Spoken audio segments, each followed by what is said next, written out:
Hello everyone, எல்லோருக்கும் வணக்கம். Welcome back to our channel. So இன்னைக்கு வீடியோ வந்து பார்த்தீங்கன்னா என்ன மாதிரி ஹோம் மேக்கராக இருக்கிற எல்லாத்துக்குமே வந்து கண்டிப்பாக ஒரு மோட்டிவேஷனலான வீடியோவாக தான் இருக்க போகுது.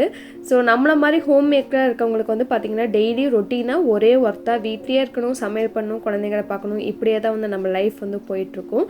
அதுவே நம்மளுக்கு சலிப்பு தட்டின மாதிரி இருக்கும். ஸோ அந்த இது இல்லாமல் எப்படி வந்து நம்மளோட டேவை வந்து நம்ம ஹாப்பியாக வச்சுக்கிறது, அடுத்து ஒரு 2-3 நாளைக்கும் அந்த ஹாப்பினஸை வந்து எப்படி வந்து அப்படியே எடுத்துட்டு போகலாம் அப்படிங்கிறத வந்து பார்க்கலாம். ஸோ ஃபஸ்ட்டு வந்து பார்த்திங்கன்னா நம்ம கிச்சன் வந்து க்ளீனாக இருந்தாலே அன்றைக்கி டே வந்து ஒரு 50% வந்து நம்மளுக்கு வந்து ஹாப்பியாக தான் வந்து ஸ்டார்ட் ஆகும். ஏன்னா நம்மளுக்கு பெரிய லோடாக இருக்கிற வேலையே வந்து கம்மியாயிரும். எல்லா நாளையும் கிச்சன் வந்து அப்படியே க்ளீனாக எனி டைம் மெயின்டைன் பண்ணுறது அப்படிங்கிறது சாத்தியமே கிடையாது, என்னாலையுமே முடியாது. என்னால் முடிஞ்ச ஒரு 50% நான் வந்து க்ளீனாக வச்சுட்டு நைட்டு தூங்கிடுவேன். அடுத்த நாள் காலையில் எழுந்திரிச்சு ஃப்ரெஷ்ஷாக வந்து சமையல் வந்து ஆரம்பிக்கலாம். ஸோ வந்து ஃபஸ்ட்டு இது வந்து பார்த்திங்கன்னா நம்ம கிச்சன் வந்து க்ளீனாக இருந்தால் அன்றைக்கி டே வந்து ரொம்ப ஹாப்பியாக எந்த ஒரு ஸ்ட்ரெஸ்ஸும் இல்லாமல் நம்ம வந்து சமையலை வந்து ஆரம்பிக்கலாம். ஸோ இன்றைக்கி வந்து பார்த்திங்கன்னா நான் சமையலுக்கு என்ன மெனுனா பாவக்காய் பொரியல், அதுக்கப்புறம் வந்து கொள்ளு ரசம். கொள்ளு வந்து அது வந்து ஒரு சாறு, சளி இருக்கவங்களுக்கு ரொம்ப நல்லா இருக்கும். பாவக்காய் பொரியல் வந்து பார்த்திங்கன்னா ரொம்ப ஒரு சிம்பிளான ரெசிபி, ஆனால் வந்து நல்லா கசப்பே தெரியாமல் டேஸ்ட்டாக இருக்கும் சாப்பிட்றதுக்கு. அதுக்கு வந்து என்ன பண்ணியிருக்கேன்னா எண்ணெய் விட்டு கடுகு பொரிஞ்சதும் கட் பண்ணி வச்சுருக்க பெரிய வெங்காயம், அதுக்கப்புறம் 2-3 வரமிளகா, கருவேப்பிலை போட்டு தாளித்து விட்டுட்டு அப்புறம் பாவக்காயை வந்து சேர்த்துக்கிட்டேன். அதில் வந்து ஒரு 1/2 ஸ்பூன் வந்து வரமிளகாத்தூள், 1/2 ஸ்பூன் வந்து சாம்பார் மசாலா சேர்த்துக்கிட்டு ஒரு வாட்டி கலந்து விட்டுட்டு தேவையான அளவுக்கு உப்பு வந்து சேர்த்துக்கோங்க. லைட்டாக தண்ணி தெளித்து விட்டுட்டு அடுப்பை வந்து சிம்லேயே வச்சு மூடி வச்சு நல்லா வந்து எண்ணெய் பிரிஞ்சு வர வரைக்கும் வேக விட்டுடலாம். ஸோ அடுத்து கொள்ளு ரசத்துக்கு வந்து பார்த்திங்கன்னா இன்றைக்கி அத்தை தான் வந்து ரெடி பண்ண போகிறாங்க. என்னென்ன எடுத்து வச்சுருக்காங்கன்னா சீரகம், மிளகு, சோம்பு, பட்டை, கிராம்பு, கொத்தமல்லி, ஒரு 6-7 வரமிளகா, அப்புறம் வந்து ஒரு 10 பல் பூண்டு, 10 சின்ன வெங்காயம், கொஞ்சமாக கருவேப்பிலை. கொள்ளு வந்து கொஞ்சமாக ஒரு 1.5 டேபிள் ஸ்பூன் எடுத்தால் போதும், இந்த அளவுக்கு வந்து எடுத்தால் போதும். கொஞ்சமாக வந்து வரமிளகா, சீரகம், மிளகு, சோம்பு அதெல்லாம் வந்து பார்த்திங்கன்னா 1/2 ஸ்பூனு, மல்லி வந்து ஒரு 1/2 ஸ்பூனு, பட்டை 1, கிராம்பு 2. இது வந்து எங்கள் அத்தை வந்து செக்கில் வந்து ஆட்டி எடுத்துக்க போகிறாங்க. நீங்கள் வந்து மிக்சியில் போடுற மாதிரி இருந்தால் ஃபஸ்ட்டு கொள்ளு போட்டு அரைச்சிட்டு அதுக்கப்புறம் அதோட வரமிளகா போட்டு அரைச்சிட்டு அதுக்கப்புறம் மீதி இருக்க சாமான்லாம் வந்து சேர்த்துக்கோங்க. கொள்ளு வரமிளகாயும் லைட்டாக அரைப்பட்டதுக்கப்புறம் மீதியெல்லாம் சேர்த்து நீங்கள் அரைச்சி எடுத்துக்கலாம். செக்கில் ஆட்டி வச்சோம்னா நல்லா டேஸ்ட்டாக இருக்கும், சாப்பிட்றக்கு ரொம்ப நல்லா இருக்கும். இது வந்து எல்லாமே பச்சையாக ஆட்டி அதுக்கப்புறம் தான் வந்து நம்ம தாளித்து விட போகிறோம். ஸோ இப்போ வீட்டில் எல்லாத்துக்குமே வந்து ரொம்ப சளியாக இருக்குது, அதனால் வந்து இது சாப்பிட்டா நல்லாயிருக்கும் அப்படின்னு தான் வந்து அத்தை இன்றைக்கி அதை ரெடி பண்ணாங்க.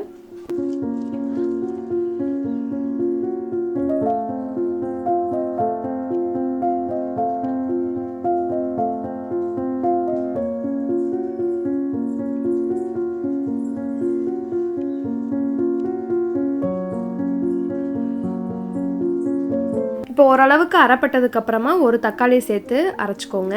ஸ்டார்டிங்கில் வந்து லைட்டாக பெருங்காயத்தூள் சேர்க்கணும்னு நான் சொல்ல மறந்துட்டேன், நீங்கள் வந்து அதை சேர்த்து அரைச்சிக்கோங்க மிக்சியில் அரைக்கும் போது.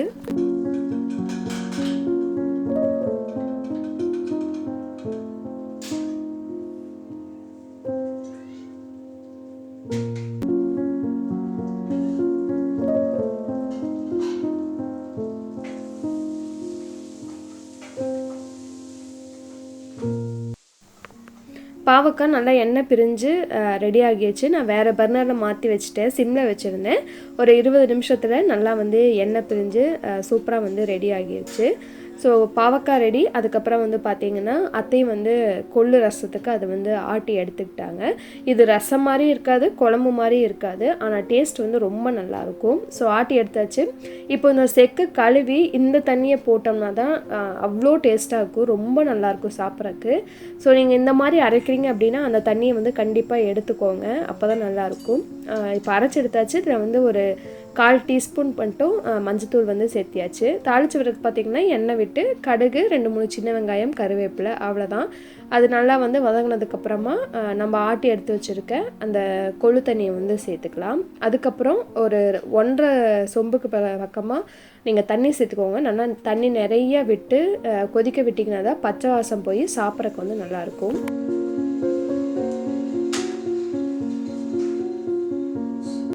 இந்த மாதிரி நல்லா கொதிக்கணும். ஒரு 1/4 மணி நேரம் பக்கம் பச்சை வாசனை போகிற வரைக்கும் கொதிக்க விட்டுருங்க. ரொம்ப தண்ணியாகவும் இருக்காது, ரொம்ப திக்காகவும் இருக்காது, கரெக்டாக இருக்கும். அவ்வளோதான், கொள்ளு ரசம் வந்து ரெடி ஆகிடுச்சு லஞ்சுக்கு. தம்பிக்கு வந்து பிரேக்ஃபாஸ்ட்டுக்கு வந்து பார்த்திங்கன்னா நான் கோதுமை மாவில் கருப்பட்டி, அதுக்கப்புறம் வந்து நிலக்கல்லையில் வந்து வெல்லம் போட்டு அரைச்சி எடுத்து வச்சுருந்தேன். ஸோ அதெல்லாம் சேர்த்து காலையில் வந்து நெய் விட்டு கொஞ்சம் வந்து அந்த கோதுமை ஆப்பமாட்டை வந்து சுட்டு கொடுத்தேன். அவனுக்கு இந்த டேஸ்ட் வந்து ரொம்ப பிடிக்கும். ஸோ நான் இந்த ரெசிபி வந்து நான் இன்னொரு வீடியோவில் வந்து ஷேர் பண்ணுறேன். என்னென்ன வந்து நான் சேர்த்திருக்கேன் அப்படிங்கிறத வந்து நான் இன்னொரு வீடியோவில் வந்து கண்டிப்பாக ஷேர் பண்ணுறேன். ஸோ தம்பிக்கு வந்து காலையில் இது, எனக்கும் பாப்பாவுக்கும் நாங்கள் தோசை சுட்டுக்கிட்டோம். அத்தை, மாமா, என் ஹஸ்பண்ட் எல்லாருமே வந்து சாப்பாடு தான் சாப்பிடுவாங்க. ஸோ காலையில் பிரேக்ஃபாஸ்ட் வேலையை முடிக்கும் போதே கையோட லஞ்சு முடிச்சு வச்சிட்டிங்கன்னா நீங்கள் உங்களுக்காக கொஞ்ச நேரம் டைம் ஸ்பெண்ட் பண்ணுற மாதிரி இருக்கும். செல்ஃப் கேர் இல்லைன்னா குழந்தைங்களோட டைம் ஸ்பெண்ட் பண்ணுறது அந்த மாதிரி இருந்தாலே நம்ம மூட் வந்து ரொம்ப ஹாப்பியாக இருக்கும், ஆட்டோமேட்டிக்காக வந்து சேஞ்ச் ஆயிரும். ஸோ இன்றைக்கி வந்து பார்த்திங்கன்னா நான் வந்து பெட் ஸ்ப்ரெட்லாம் வந்து சேஞ்ச் பண்ணி வீடு வந்து மாப் போட்டு விட போகிறேன். நம்ம வீடு மாப் போட்டு பெட் ஸ்ப்ரெட் சேஞ்ச் பண்ணிட்டோம் அப்படின்னாலே அடுத்த ஒரு 2-3 நாளைக்கு நம்மளுக்கு அதிகமாக வேலை இருக்கிற மாதிரி தெரியாது. வீடு நீட்டாக இருக்கிற மாதிரியே இருக்கும். வீடு நீட்டாக இருக்கிற மாதிரி இருந்தாலே நமக்கு வந்து நம்மளோட மூடு வந்து ஆட்டோமேட்டிக்காக சேஞ்ச் ஆகிரும். ஓகே, அதிகமாக வேலை இல்லை, சமையல் வந்து காலையிலேயே முடிஞ்சிடும், அந்த மாதிரி ட்ரை பண்ணிங்கன்னா. இந்த வேலை இல்லை அப்படின்னா ரொம்ப ஃப்ரீயாக இருக்கிற மாதிரி இருக்கும். ஸோ இந்த மாதிரியும் நீங்கள் வந்து ட்ரை பண்ணி பாருங்கள். ஸோ இன்றைக்கி வந்து என்னோடய வாஷிங் மிஷினோட டெமோ வந்து நிறைய பேர் வந்து கேட்டிருந்தீங்க, அது பார்க்கலாம். என்னோடது வந்து பார்த்திங்கன்னா whirlpool. இது வந்து பார்த்திங்கன்னா கேஜி வந்து 7.5 கேஜி. ஸோ இதில் வந்து என்ன ஆப்ஷன்ஸ்லாம் இருக்குதுன்னு பார்த்தீங்கன்னா P1 P2 கொடுத்துருக்கிறது எல்லாமே வந்து அங்கே டெய்லி பெட்ஷீட்டு, அதுக்கப்புறம் வந்து wash only, rinse plus try தனியாக, இந்த மாதிரி எல்லா ஆப்ஷனுமே வந்து கொடுத்துருப்பாங்க. இந்த ப்ரோக்ராம் இருக்கிறத வந்து செலக்ட் பண்ணிங்க சேஞ்ச் பண்ணிகிட்டே வந்தீங்கன்னா உங்களுக்கு என்ன வேணுமோ அதை வந்து நீங்கள் வந்து வச்சுக்கலாம். ஸோ நான் இன்றைக்கி P8 பெட்ஷீட்டை வந்து வச்சுருக்கேன். ஸோ ஸ்டார்ட் கொடுத்துடலாம். ஸ்டார்ட் கொடுத்த உடனே பார்த்திங்கன்னா அது ஆட்டோமேட்டிக்காக எவ்வளோ டைமிங் அப்படிங்கிறத வந்து காமிச்சிரும். ஃபஸ்ட்டு வந்து இந்த மாதிரி நல்லா வந்து ஒரு வாட்டி சுற்றிட்டு அதுக்கப்புறம் வாட்டர் வந்து ஆட்டோமேட்டிக்காக அதுவே வந்து ஃபில் பண்ணிக்கும். இதுக்கப்புறம் பார்த்திங்கன்னா மேலே வந்து ஆட் 1 கப் 2 கப் அப்படின்னு வந்து கேட்கும். ஒன்றா நம்ம வந்து பவுடர் சேர்த்துக்கலாம், இல்லைனா லிக்விடு சேர்த்துக்கலாம். நான் ஏரியலோட பவுடர் வந்து ஒரு கப் வந்து சேர்த்துக்கிறேன். அவ்வளோதான். அதை க்ளோஸ் பண்ணி விட்டுட்டோம் அப்படின்னா வாட்டர் ஃபில் ஆனதுக்கப்புறம் ஆட்டோமேட்டிக்காக அதை வந்து துவைக்க ஆரம்பிச்சிரும். இப்போ டைமிங் வந்து பார்த்திங்கன்னா 47 நிமிஷம் வந்து செட் பண்ணியிருக்கு. ஸோ இதில் வந்து எக்ஸ்ட்ரா இருக்கிறது பார்த்திங்கன்னா express wash, water level, time வந்து டிலே பண்ணுறது, இந்த மாதிரி ஆப்ஷன். ஸோ இந்த ஸ்டார்ட் அல்லது பாஸ் அப்படின்னு கொடுத்துருப்பாங்க. அந்த ஸ்டார்ட் பட்டனை மறுபடியும் அழுத்துனீங்க அப்படின்னா பாஸ் ஆயிரும். அதுக்கப்புறம் நீங்கள் வந்து இந்த வாட்டர் லெவல் வந்து அட்ஜஸ்ட் பண்ணிக்கலாம். ஹை, லோ, மீடியம் இதெல்லாம் இருக்கும். நான் வந்து ஹையில் வச்சுக்கிறேன்.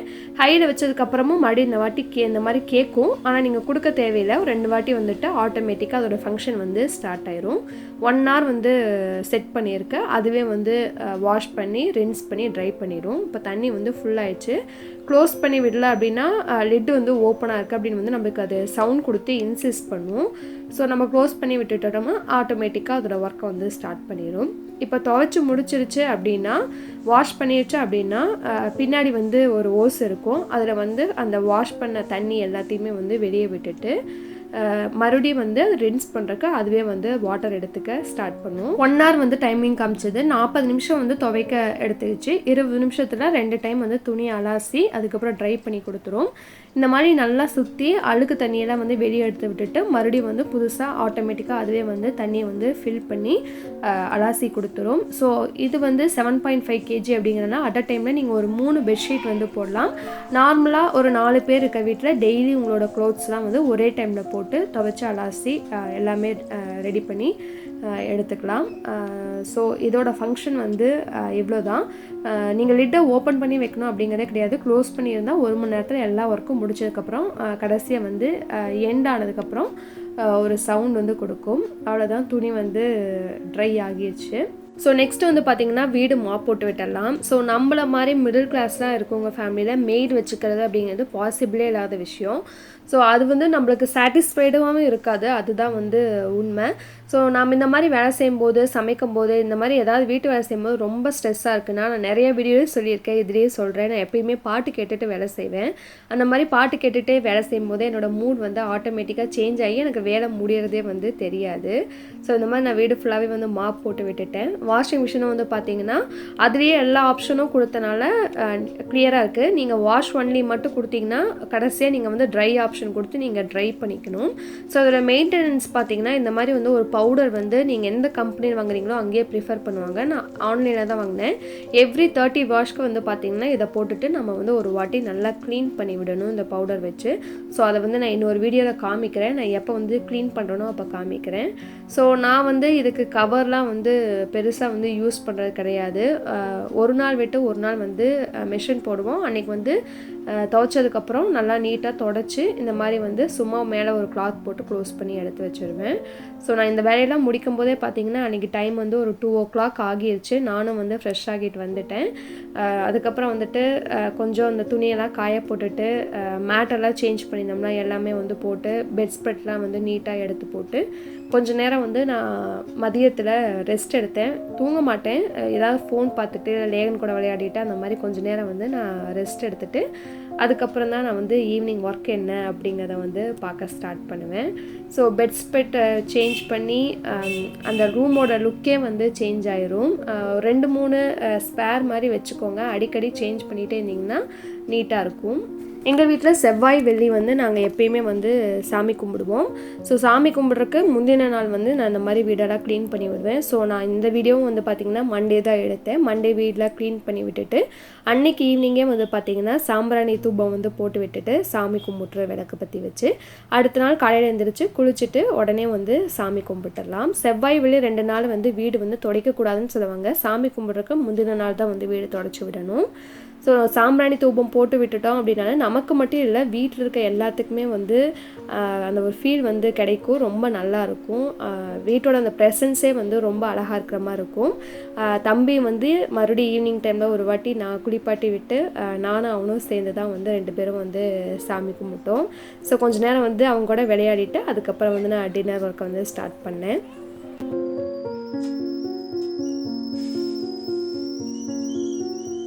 ஸோ இன்றைக்கி டின்னர் வந்து பார்த்திங்கன்னா ஒரு சிம்பிளான 1 pot ரெசிபி தான். அரிசி பருப்பு சோறு. இது வந்து ஆல்ரெடி நம்ம சேனலில் இருக்குது. பட் வந்து ரொம்ப பழைய வீடியோ, நிறைய பேர் வந்து பார்த்துக்கிறதுக்கு வாய்ப்பே இல்லை. ஸோ 2 டம்ளர் அரிசிக்கு வந்து பார்த்திங்கன்னா 1/2 டம்ளர் பருப்பு, அவ்வளோதான் வந்து அதோட ரேஷியோ. அதை வந்து நான் ஊற வச்சு எடுத்து வச்சிட்டேன். இதுக்கு தேவையான பொருளாக வந்து பார்த்திங்கன்னா ஒரு 15 சின்ன வெங்காயத்தை வந்து கட் பண்ணி வச்சுருக்கேன். ஒரு 2 தக்காளி, 2 பச்சை மிளகாய், கொஞ்சமாக கருவேப்பிலை. ஸோ தேவையானதெல்லாம் வந்து கட் பண்ணி எடுத்து வச்சுக்கிட்டேன்.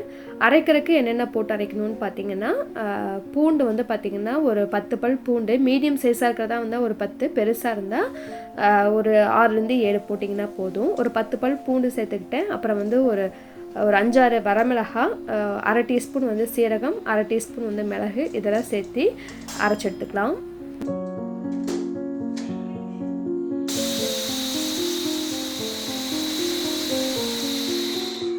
நான் இந்த எலக்ட்ரிக் ரைஸ் குக்கரோட ஃபங்க்ஷன் வந்து நான் ஃபுல்லாக இதில் காமிக்கலை. இன்னொரு வீடியோ செப்பரேட்டாக எலக்ட்ரிக் ரைஸ் குக்கர் யூஸ் பண்ணி என்னென்ன சமைக்கலாம் அப்படிங்கிறத வந்து டீட்டெயில்டாக ஒரு வீடியோவாக வந்து நான் உங்களுக்கு போடுறேன்.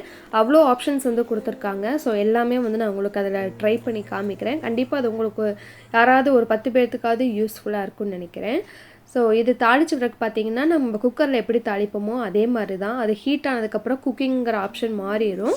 அதுக்கப்புறம் எண்ணெய் விட்டு கடுகு பொரிஞ்சதும் கட் பண்ணி வச்சுக்க சின்ன வெங்காயம், பச்சை மிளகாய், கருவேப்பிலை இதெல்லாம் சேர்த்துடலாம். கொஞ்சமாக வந்து உப்பு சேர்த்துட்டு வதக்கி விட்டுடலாம். வெங்காயம் வந்து சீக்கிரம் வதங்கி வந்துடும்.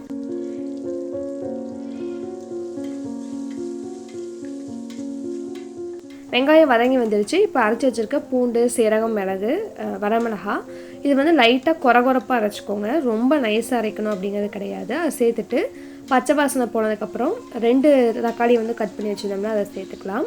இதுக்கப்புறம் வந்து பார்த்திங்கன்னா ஒரு 1/4 டீஸ்பூன் மஞ்சள் தூள், 1 டீஸ்பூன் வந்து பார்த்திங்கன்னா வரமிளகாய் தூள் வந்து சேர்த்துக்கிறேன். மிளகு சேர்த்துருக்கோம், பச்சை மிளகாய் சேர்த்துருக்கோம், வரமிளகாய் சேர்த்து வந்து நம்ம அரைச்சிருக்கோம்.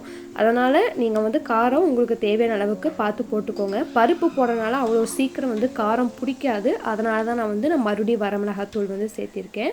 ஸோ கடைசியாக நீங்கள் வந்து டேஸ்ட் பண்ணி பார்த்துட்டு நீங்கள் வந்து சேர்த்துக்கலாம். இப்போ மிக்ஸி ஜாரை அலசி அந்த தண்ணியை வந்து ஊற்றிக்கிறேன். ஸோ இது வந்து பார்த்திங்கன்னா இந்த பிரியாணிக்கு வந்து தக்காளி எப்படி குழஞ்சி வருமோ அந்த மாதிரி குழஞ்சி வர வரைக்கும் நல்லா வேக விட்டுடலாம்.